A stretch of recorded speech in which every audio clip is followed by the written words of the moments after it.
secara ketuhanannya yang aktual sekarang terjadi itu beda, yang seharusnya sama. Bismillahirrahmanirrahim.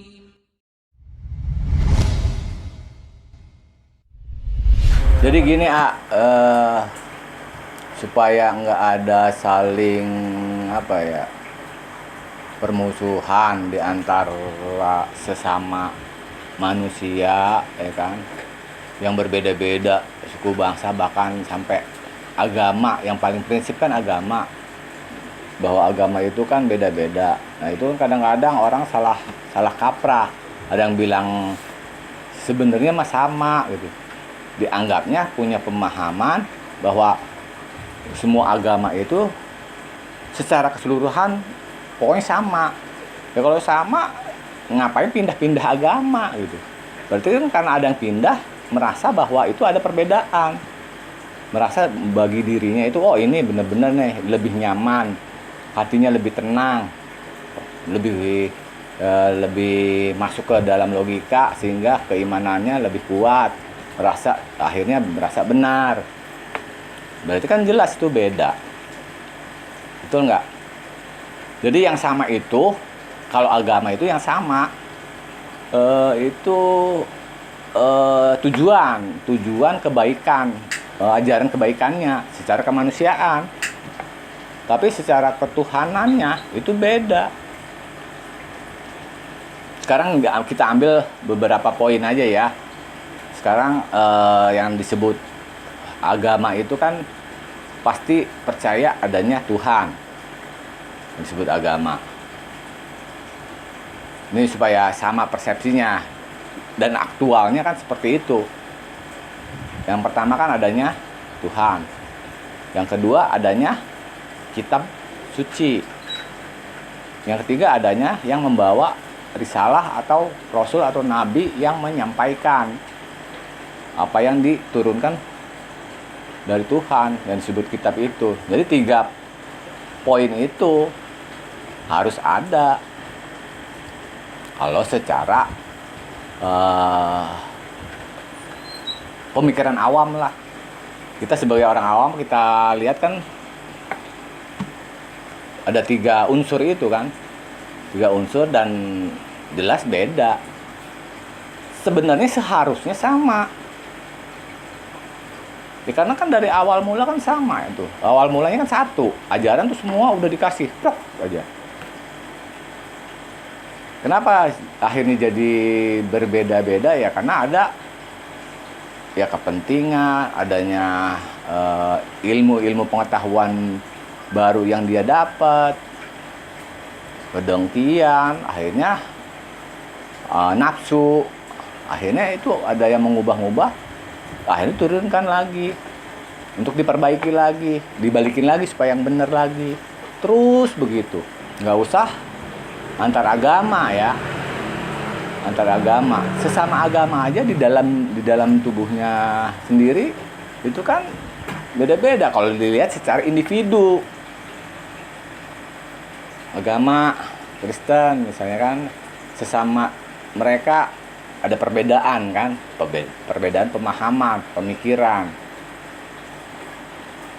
Di dalam agama Islam juga sama begitu.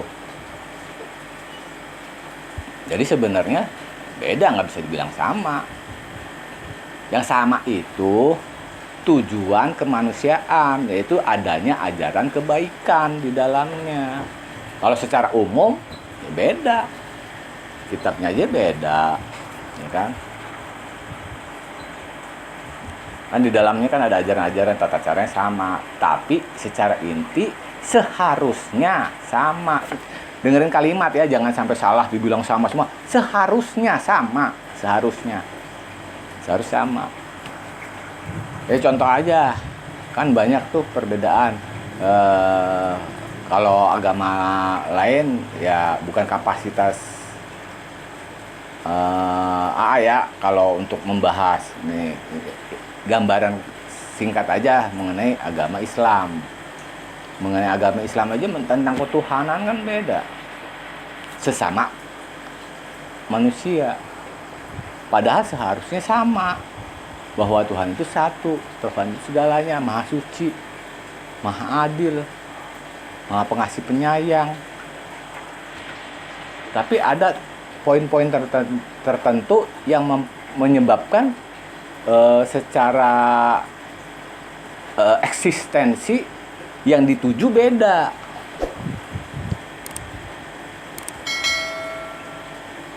Nah, kalau sekarang ini kita ngobrol mengenai perbedaan bahwa semua agama itu sebenarnya beda, ya itu harus diakui. Jadi yang sama itu ajaran kebaikan secara kemanusiaan. Secara ketuhanannya yang aktual sekarang terjadi itu beda. Yang seharusnya sama. Adanya agama Hindu, Buddha. Nah, sebenarnya kan kita nggak tahu.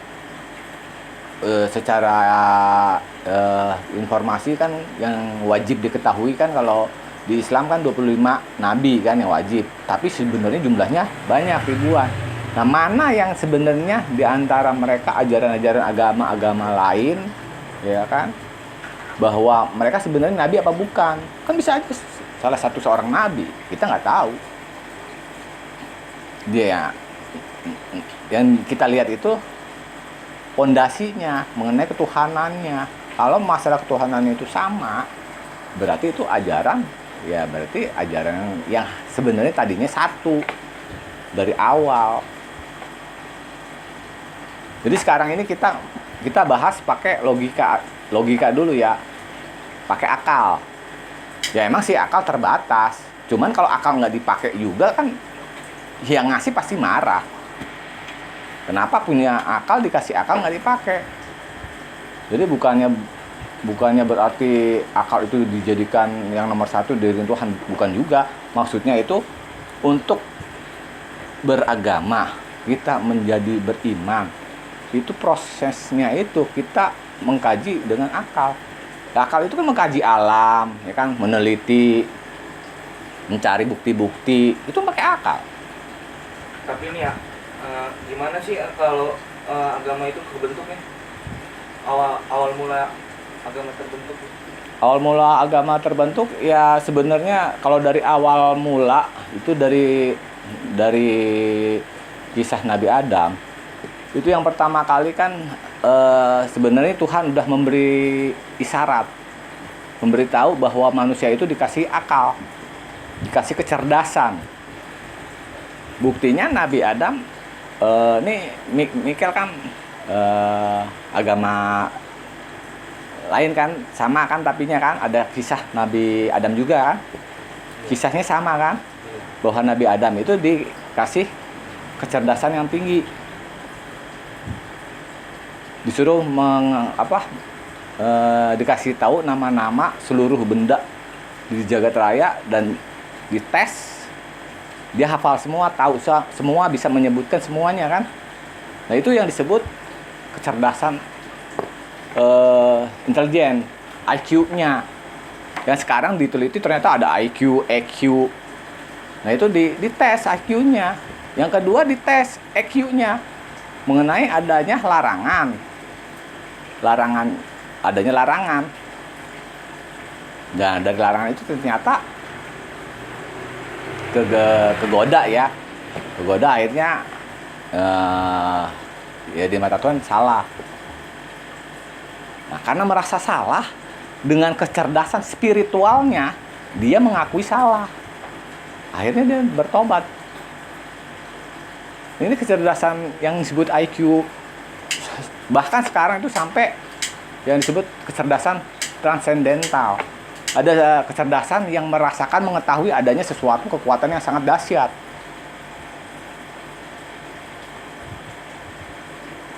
Turun-temurun zaman dulu itu kan belum ada tulisan.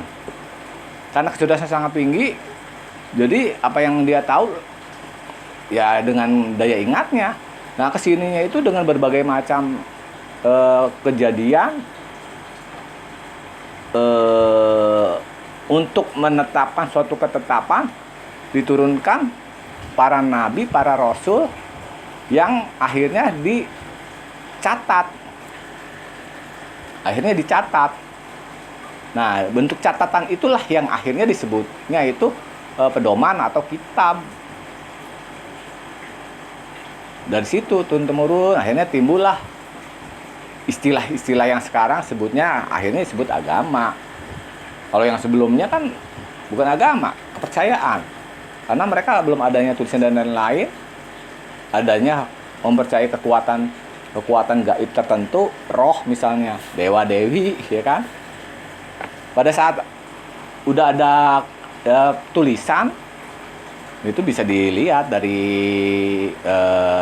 hasil penelitian para ahli itu yang meneliti, ditemukan tulisan zaman sekian ribu tahun yang lalu, ya kan, tulisannya seperti ini. Ternyata pas dikaji terus diteliti, ini isinya adalah ajaran. Mulai dari situlah akhirnya orang menyebutnya ke sini itu jadi agama. Dan agama sendiri dari bahasa Sanskerta. Itu timbulnya disebut agama. Harusnya sebenarnya itu satu, ajaran itu satu. Karena beda-beda kepentingan, karena ada banyak yang mengikuti hawa nafsu, karena kedengkian dan lain-lain, akhirnya ada perubahan ajaran, mau nggak mau diturunkan para rasul atau para nabi. Dan di zaman nabi tertentu barulah adanya suatu tulisan. Dan kitab sendiri sebenarnya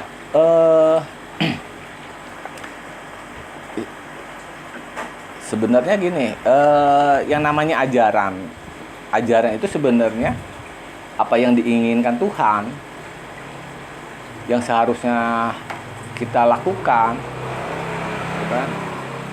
Itu semua manusia udah nerima. Sejak ditiupkannya ruh itu sudah terima semua. Cuma nggak ada yang ingat. Diingatkannya itu dengan informasi dari para nabi, para rasul.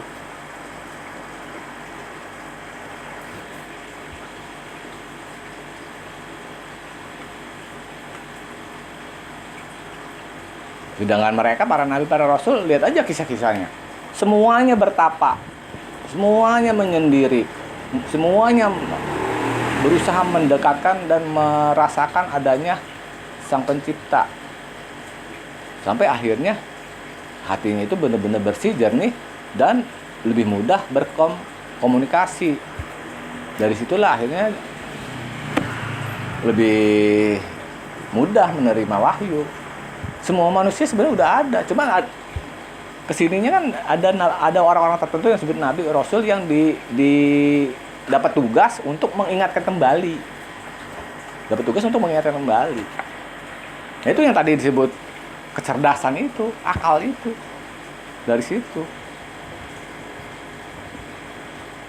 Karena lupa dikasih diingetin dari ajaran, dari alam semesta, dengan kita memperhatikan alam semesta, ya kan? Merenung, memperhatikan alam semesta. Kalau kita lihat tekstual doang belum tentu sesuai dengan apa yang dimaksud. Jadi ada bahasa-bahasa yang memang udah sebenarnya semua orang paham. Cuman kan orang ada juga yang nggak mengakui adanya bahasa jiwa, bahasa dalam, bahasa halus, ya kan. Ada yang nggak mengakui, yang disebut bahasa tuh yang ngomong begini, tulisannya seperti ini, aksaranya seperti ini. Itu kan sebenarnya jadi kacau kalau patokannya hanya itu aja. Ngomong-ngomong ya, kan tadi kan dibilang nabi itu mempercayai sebuah kepercayaan. Nah, kepercayaan itu para nabi itu mengikuti ke arah siapa? Kepercayaan kepada siapa? Maksudnya? Kan nabi itu mempercayai kepercayaan tuh, mengajarkan kepercayaan buat para umat-umatnya. Nah, kepercayaan ini ditujuin buat siapa? Jadi kalau para nabi, kalau itu ada yang untuk dirinya sendiri, untuk keluarga, ada juga yang untuk kaum tertentu, bahkan ada yang untuk seluruh manusia. Jadi dapat tugasnya yang mana itu nabi. Kenapa dia bisa tahu? Ya karena udah berkomunikasi. Mereka bisa berkomunikasi sebelumnya, bukannya hal yang gampang. Terus tiba-tiba enggak. Biasanya ada proses penempaan itu sejak kecil. Coba aja lihat kisah-kisah nabi. Proses penempaan itu dari kecil. Kalau bahasa Islam sebutnya orang bilang kan sunnah rasul.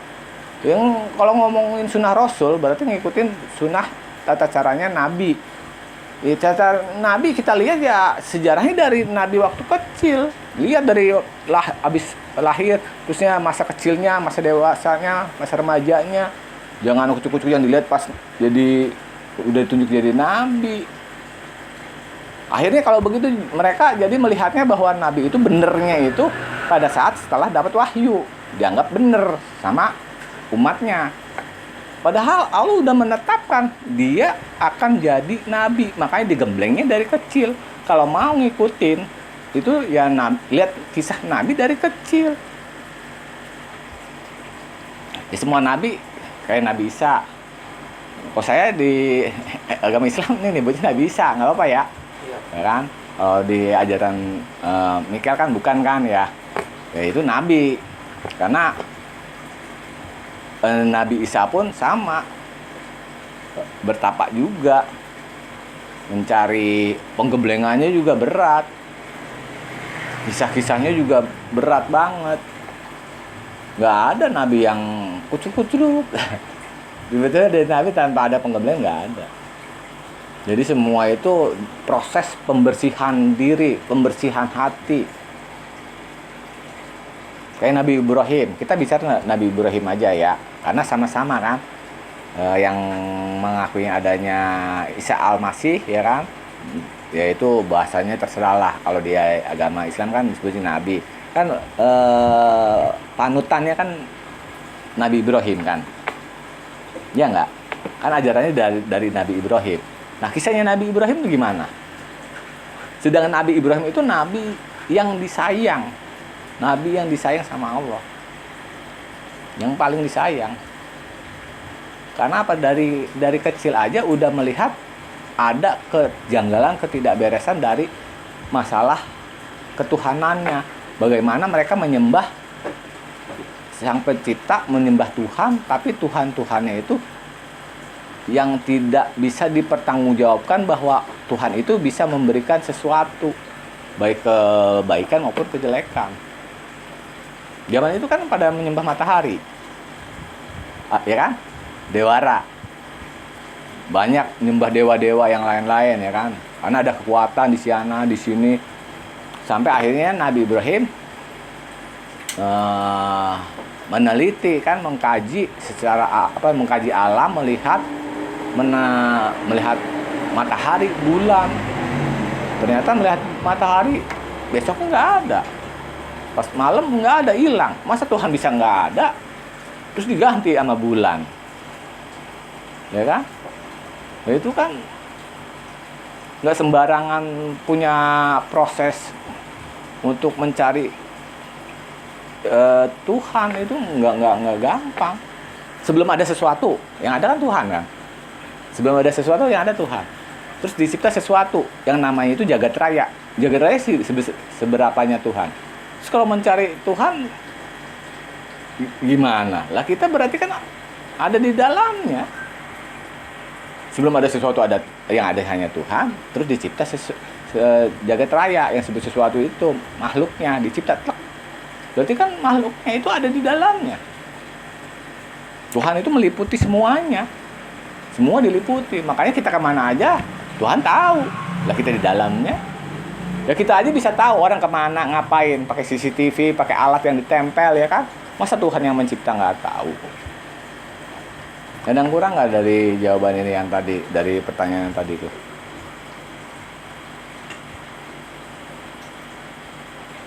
Sebenarnya masih ada diganjel sih ya. Kalau kita percaya sama ikut dari ajaran Nabi, terus nabi percaya kepada Tuhan. Tuhan ini mengajarkan kepercayaan yang kayak gimana? Jadi nabi itu bukan mengajarkan dalam arti yang di pikirannya Mikel ya. Jadi karena banyak salah, ya kan, banyak penyelewengan, akhirnya diingatkan kembali. Nah sekarang yang kira-kira Mikel mau tanyain secara spesifiknya apa?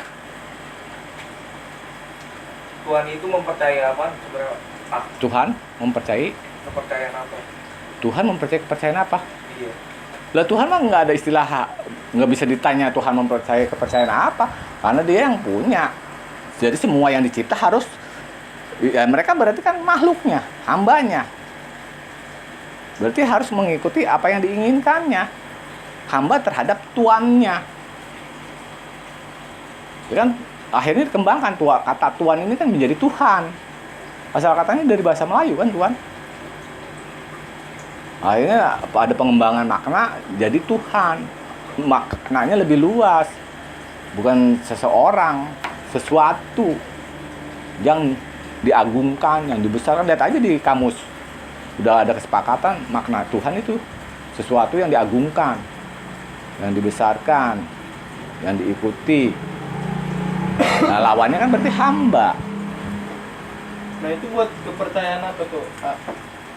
Ya kalau mau bahas, Karena- maksudnya bahasanya nih ajarannya apa gitu maksudnya? Ya, apa gimana? Lah sebagai ajarannya aja sih Ajarannya bagaimana mereka itu ngikutin keinginan Tuhan. Dan semua udah dikasih sebelumnya. Mereka itu pada saat diciptakan terus sebenarnya udah dikasih. Kan pada setelah lahir lupa. Tapi kan Tuhan ini kan nggak berbentuk. Tidak menyerupai sesuatu. Iya. Tidak bisa dibayangkan. Iya. Benar. Terus Kenapa istilahnya kita mengikuti kepercayaan pada yang sesuatu yang tidak menyerupai sesuatu gitu? kenapa? Iya. Sekarang Mikel bisa bikin komputer nggak? Misalnya bisa bikin komputer kan? Terus bentuknya seperti itu. Boleh nggak saya tanya? Kok bikinnya kayak begitu sih? Boleh nggak saya tanya? Boleh nggak? Kira-kira boleh nggak? Hah? Boleh. Boleh. Kalau sebagai masih di nalar kayak komputer sebenarnya masih bisa masuk di otak cara pembuatan komputer. Maksudnya? Enggak, maksudnya ditanya, kenapa Mikel bikinnya kayak begitu gitu. Jadi kalau yang saya bilang tadi akal, itu bisa. Yang nggak bisa, makanya kan saya bilang tadi dari awal, kalau akal itu harus dipakai, cuman memang terbatas. Tapi harus dipakai sampai mentok. Sekarang kalau kita mau ngebahas sosoknya Tuhan, itu baru stop. Karena akal tidak bisa menjangkau. Kenapa? Akal sendiri aja dicipta sama Tuhan. Mau samain gitu sama Tuhan, akhirnya dia tahu tentang Tuhan secara keseluruhan, ya sama Tuhan dong. Tuhan jadi ada dua nantinya.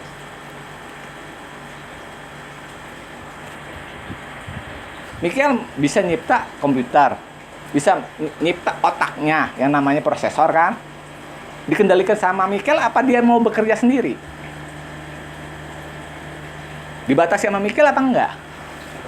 Nah itu logika. Bicara sama-sama pakai logika untuk mengkaji ketuhanan tuh begitu.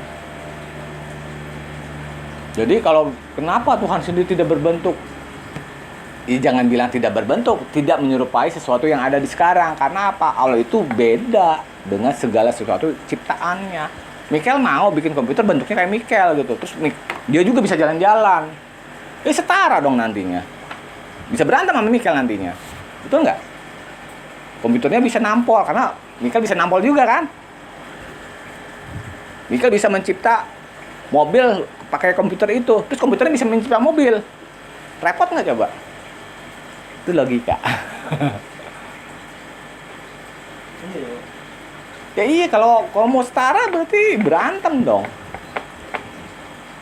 Jadi jangan logika atau pikiran mau nyampe ke Tuhan secara sosok. Stop sampai di situ karena emang kita dibatasi sampai situ.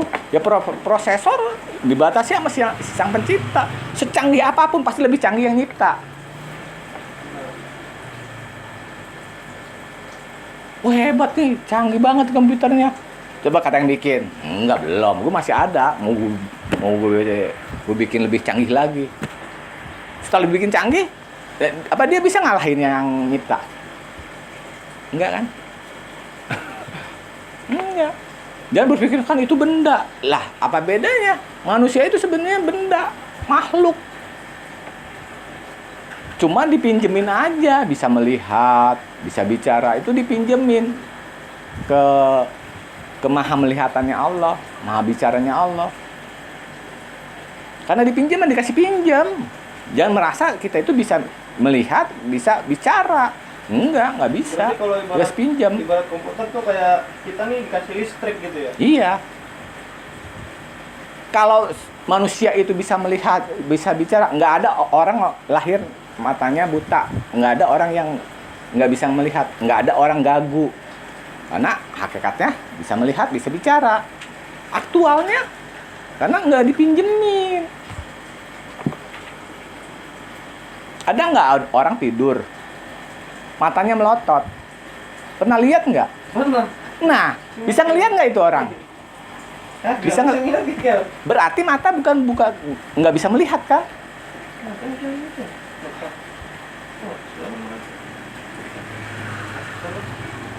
Itu, jadi jangan merasa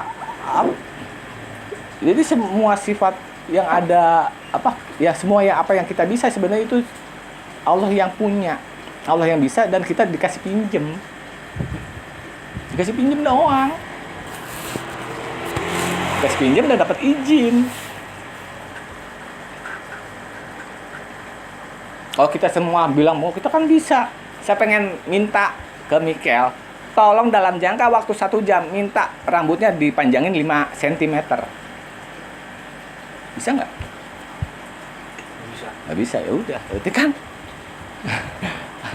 ada kekuatan sesuatu yang memang manjangin kan? Ya kalau secara ilmu kedokteran, oh karena begini, nah begini ujung-ujungnya kan ke otak. Otak itu kan jasadnya akal.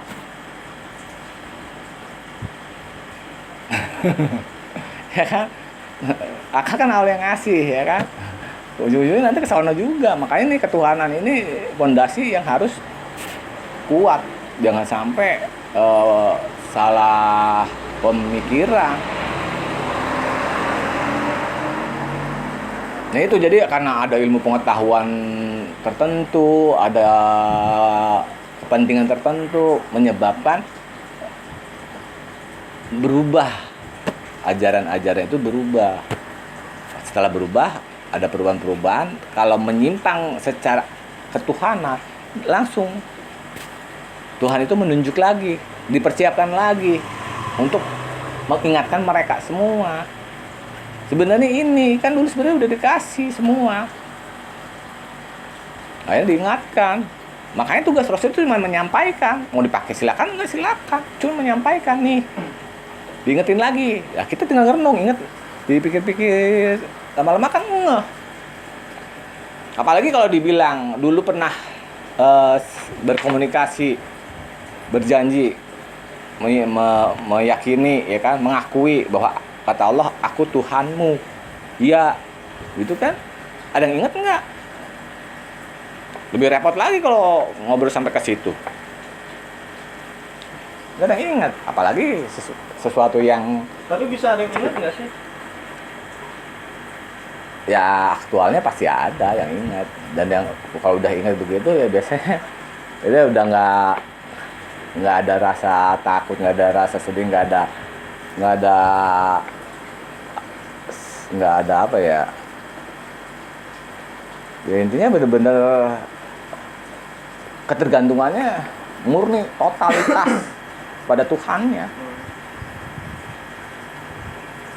Ini mau nanya nih, kan belum lama lagi rame ada orang yang dia bercerita tentang tadinya dia Muslim. Ya. Nah, setelah dia mungkin dia mengkaji atau berpikir, nggak ngerti lah ya, pokoknya dia pindah ke Nasrani. Dia beranggapan itu kalau di Nasrani itu lebih disayang sama Tuhan. Kenapa? Karena kalau di Muslim itu kan kita hamba. Iya. Hamba sama Tuhannya kan. Hamba itu kan bisa diibaratkan seperti budak sama tuannya kan. Iya. Kalau di Nasrani anak. Kebanyakan dibilang jadi anak Tuhan gitu kan. Berarti lebih disayang, pasti lebih disayang anak dibandingkan budak. Nah itu lagi rame lah itu. Menurut AA tuh gimana tuh tanggapan seperti itu? Kira-kira benar atau? Ya kita nggak usah bicara bener apa enggak, pakai logika aja, logika. Yang namanya anak berarti kan ada hubungan kelahiran. Apa anak angkat? Anak angkat nggak disayang juga kalau bukan anak kandung. Ini pakai logika, sama-sama pakai logika. Kita nggak boleh mengkaji kalau secara yang umum itu pakai sesuatu tertentu. Kita pakai logika, sama-sama kita punya akal yang dikasih sama Tuhan. Kita pakai. Anak-anak apa? Anak angkat. Anak angkat tuh disayang juga, beda sama anak kandung. Kalau dapat warisan, yang dapat warisan anak kandung. Kalau anak kandung berarti melahirkan. Masa Tuhan melahirkan?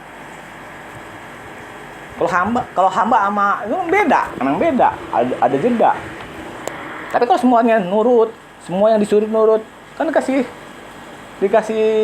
hadiahnya, dikasih hadiah kan. Kayak orang yang sutradara, dijadikan dia perannya jadi pembantu. Yang satu jadi raja.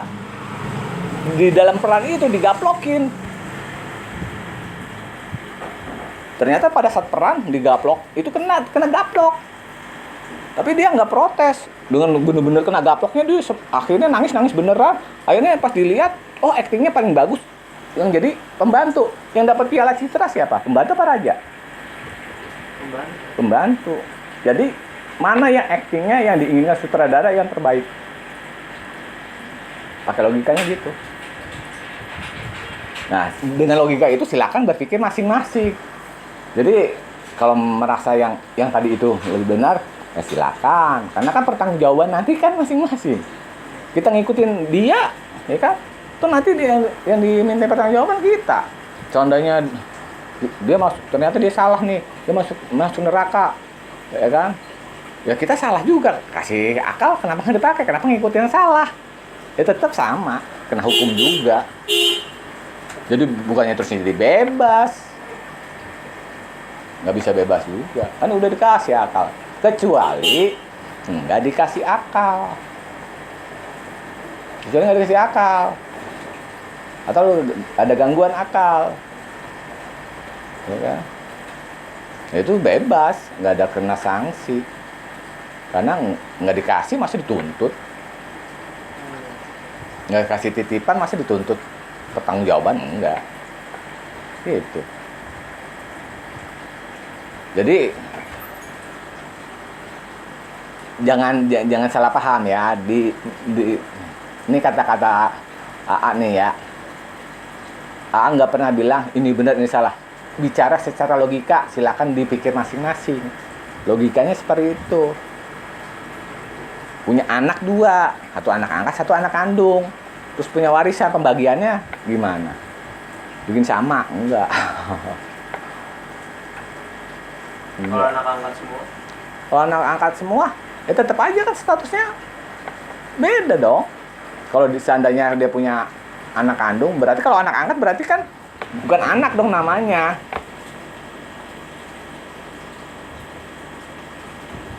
Beda dong kasih sayangnya anak. Walaupun dia nggak punya anak kandung, dia nggak anak. Kalau dibandingin sama orang lain yang punya anak kandung, semuanya pasti beda. Perhatiannya semuanya beda. Nggak mungkin sama, nggak mungkin. Karena nggak ada ikatan batin. Nah, itu kan perbandingannya sama anak kandung. Kan ini di-compare-nya sama antara tuan sama budak. Tuan sama budak dengan di-compare dengan orang tua sama anak angkat. Ya iya, ini kan secara logika untuk melihat. Ya. Sekarang ada anak angkat.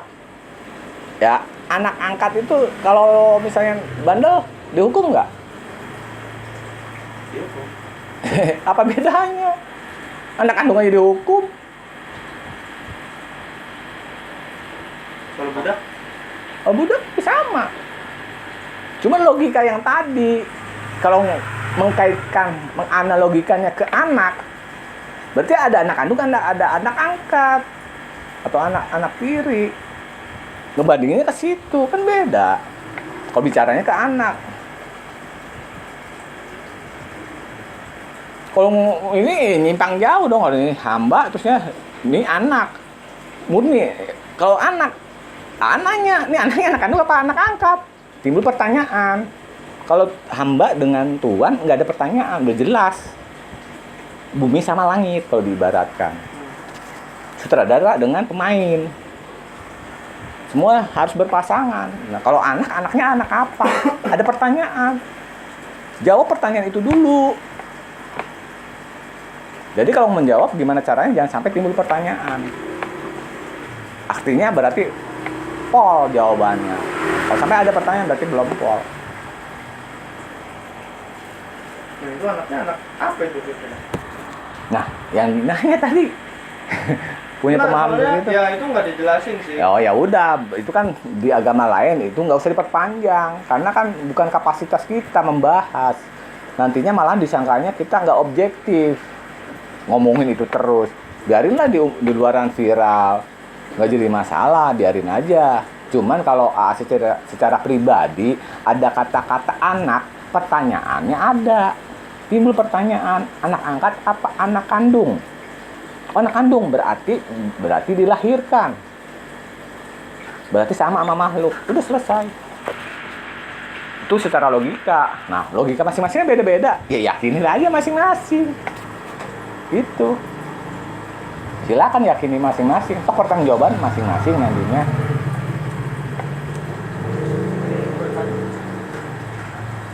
Ya, jangan langsung. Terus satu lagi nih ya, hasil kajian ilmu pengetahuan ya, perempuan bisa lahir ya kan tanpa seorang laki-laki, itu udah ada kajiannya dan diteliti, itu bisa terbukti karena inti selnya itu tidak memecah, tidak pecah jadi dua, tidak membelah, utuh satu sel. Binatang ada yang tanpa laki dia melahirkan. Coba dicek di Google atau di mana, komodo atau apa tuh binatangnya. Kenapa? Dia proses itu satu sel. Kenapa mesti laki dan perempuan? Karena masing-masing itu sebenarnya keluar itu setengah-setengah, nyatu. Jadi satu sel. Setelah nyatu, dia itu berproses membelah 2, membelah 4, membelah 8 untuk membagi-bagi menjadi organ-organ tertentu. Lihat aja, baca lagi mengenai ilmu kedokteran. Kejadian seperti itu. Terbukti itu sama ilmu kedokteran. Berarti manusia membelah diri ya, cara reproduksinya. Secara ya harus, kalau membelah diri iya harus awal mulai dari inti sel itu masing-masing setengah. Kalau nggak masing-masing setengah ya berarti harus satu utuh. Cuma yang bisa melahirkan kan perempuan yang bisa melahirkan karena ada medianya yang dikasih gitu. Walaupun secara DNA diurut-urut lebih kuat ke laki-laki atau bapak kan. Tapi kalau yang perempuan melahirkan tanpa bapak, berarti utuh inti sel dirinya. Jadi itu keagungan Allah, keajaiban Allah yang bisa dibuktikan secara ilmiah dengan akal, dengan bukti nyata. Kayak Nabi Ibrahim dibakar, nggak kepanasan. Ya karena kondisinya itu ditetapkan dengan membuat tempat untuk Nabi Ibrahim dibakar, menyebabkan kondisi ruangan itu seperti yang udah diketemukan belum lama, yang terbaru itu yang disebut api dingin. Apinya ada tapi jari dingin nggak kebakar. Itu karena apanya? Ya silakan dibaca. Karena semua ilmu pengetahuan itu nggak langsung Allah ngasih truk terus langsung pada tahu. Itu proses. Di kemudian hari taunya. Kebenarannya itu nanti diketemukannya nanti. Karena prosesnya itu lama. Nah, proses itulah yang disebut berjuang. Berjuang, berjihad, ya kan macam-macam ya, nah, kata jihad kan itu yang dinilai, yang dilihat. Sama kayak tadi sutradara sama ininya, perannya itu dia bagaimana, yang dinilai itu.